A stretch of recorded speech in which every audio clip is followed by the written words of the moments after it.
Napansin mo na ba kapitbahay mo kakaiba ang kinikilos? Tahimik pero parang palaging may minamasdan. Isang gabi, may narinig akong kakaibang kaluskos mula sa bintana at doon ko nalaman ang nakakatakot na sekreto. Ang kapitbahay namin ay isa palang aswang.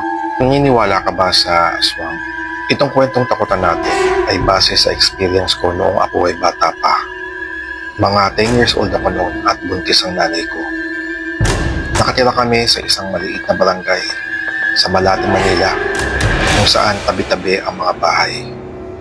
Hindi ko masasabing squatter kami kasi may mga kaya ang mga kapitbahay namin at maayos ang aming lugar. May kapitbahay kami nagpaparenta ng mga kwarto nila. Iba-iba ang mga tumitira doon. May panandalian lamang at meron namang tumatagal din. Isang araw, may pamilyang galing sa probinsya at nagrenta sa kapitbahay namin. Nabubuo sila ng isang babae at lalaki na mag-asawa daw sila at isang matandang babae. Napansin ng mga kapitbahay namin na hindi sila masyadong nakikipag-usap sa mga tao. At kung makipag-usap man ito, maiksi at hindi nakatingin ng diretso sa mata. Mabilis ang chismis noon na kumalat dahil nga sa maliit lang ang barangay namin. Kaya palagi ko itong naririnig sa mga kwentuhan at usapan nila. One time, nawala ng tubig sa bahay at kailangan maglaban ng nanay ko. Ngunit kailangan pa niyang pumunta sa bahay ng lola ko para makigamit ng tubig at makapaglaban na din. Hindi kalayuan ang bahay ni lola, mga 5 minutes walk lang mula sa amin. Nung matapos si mama maglaba, buhat niya ang isang balde na puno ng mga nilabhang damit at basang-basa ang kanyang suot na duster. Kaya hapit ang tiyan niyang malaki na. Habang naglalakad daw siya pauwi, nakasalubong daw niya yung matandang babae. Malayo pa lang daw naaaninag niyang nakatingin daw ito sa tiyan niya.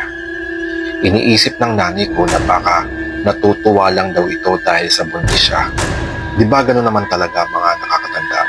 Tuwang-tuwa kapag nakakita ng buntis. Nginitian daw ng nanay ko ang matandang babae. Ngunit nakatitig pa din ito sa kanyang tiyan. Hindi nga daw siya tinignan sa mata. At ang sabi daw nito, habang nakatitig at nakangiti sa tiyan niya. Ilang buwan na ang lusog. Sabay hawak daw sa tiyan ng nanay ko.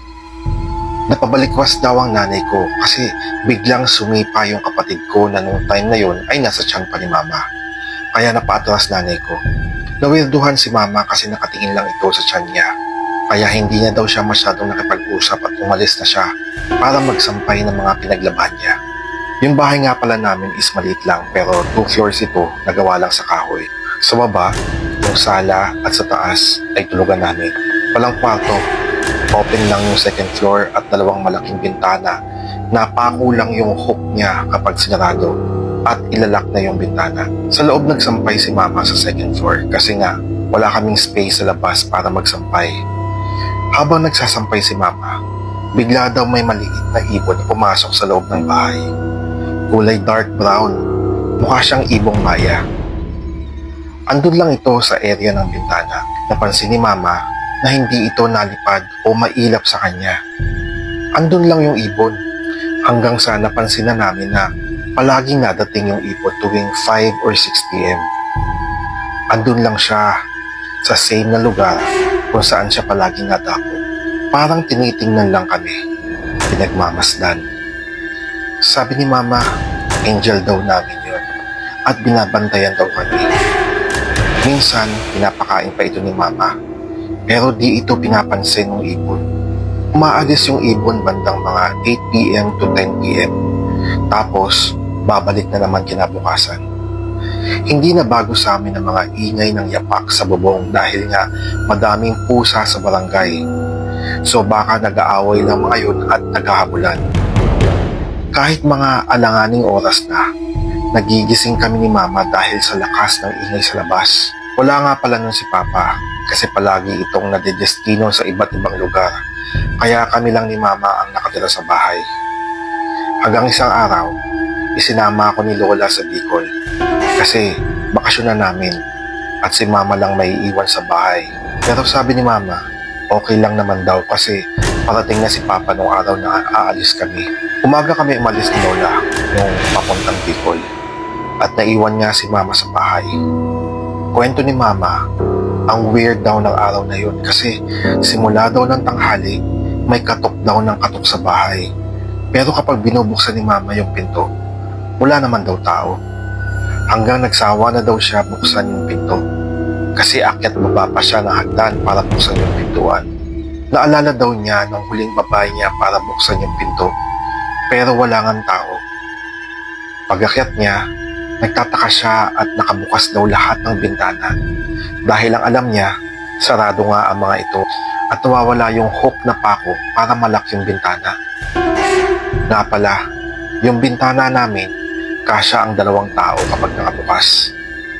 Balik tayo sa kwento. Ang ginawa ni Mama, sinarado na lang niya ulit ito para wala nang lock kasi nga nawawala yung pako. Kinakabahan daw si Mama na hindi niya maintindihan kung bakit. And panay daw ang tadyak ng baby sa tiyan niya. Kaya nag-decide na lang siya humiga. Baka pagod lang daw siya kaya ganun ang nararamdaman niya. Mga bandang hapon, bumalik na naman yung ibon. Kaya medyo kampante siya kasi nga naniniwala siya na guardian angel namin ito. Kinausap daw niya ito at sinabing, bantayan mo ko ha, kasi ako lang mag-isa. At bigla sumama ang pakiramdam ko. Habang nakahiga daw si Mama at nakaidlip, biglang nagsimula na naman daw yung kumakatok. Hindi na daw ito pinapansin ni Mama kasi nga baka may nagtitrip lang sa kanya. Pero this time, tuloy-tuloy na daw yung katok. Kaya tumayo na siya at napansin niyang andun pa din yung ibon. Bumaba si Mama para pagbuksan yung pinto. Pero tinanong niya muna kung sino yung kumakatok.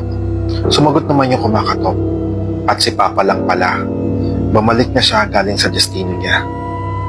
Laking tuwa daw ni Mama nun kasi may kasama na siya. Pag-akyat nila, gustong ibida ni Mama yung alaga niyang ibon.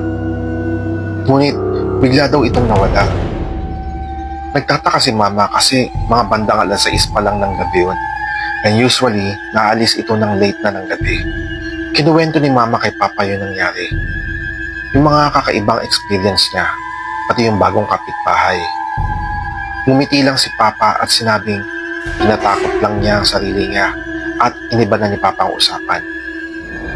Kinagabihan, nagiinom si Papa kasama mga kaibigan niya sa labas ng bahay lang naman. Tanaw mo sila ng mga kaibigan niya mula sa bintana namin. Kaya kampante pa din si Mama pero di mawala yung feeling ni Mama na may nakatingin sa kanya at yung uneasy feeling. Kaya nanood na lang siya ng TV hanggang sa nakatulog siya. Nagising daw si Mama ng madaling araw kasi naiihi siya at kailangan pa niyang bumaba para umihi. Napansin niyang andun na din si Papa at katabi niyang matulog. Nung nasa banyo na daw siya at habang naihi, may narinig daw siyang sumisitsit at kumakatok. Pero yung katok is mahina lang. Hindi daw niya ito pinansin at dumiretso na siya na umakyat ng bahay. Pag-akyat daw niya, nagtaka siya. Nakabukas ang mga bintana. Kaya sinarado niya ito at inisip na lang niya kasi walang lock kaya bumukas. Kinabukasan, kinuwento ulit ni Mama kay Papa yung nangyari nung gabi. Ngunit iniba lang ni Papa yung usapan kasi nga ayaw nang natatakot si Mama. Nagpaalam si Papa na aalis sandali at babalik naman agad. Pagbalik ni Papa, may dala itong isang mahabang kahoy pero nakatakip ng puting tela. Sinabi ni Papa, pinaiwan lang daw nung kumpare niya at bumili na din siya ng arinola para hindi na bumaba si Mama kapag naiihi. Kinagabihan, inaantay ni Mama yung ibon para nga ipakilala ni Mama kay Papa. Ngunit hindi ito dumating. Maaga nakatulog sila Mama at Papa nung gabing yun at patay na ang mga ilaw ng bahay. Okay, sumobra tayo sa 10 minutes. Sensya na. 10 minutes lang kasi maximum ng TikTok. So, magpa-part 2 tayo. Okay.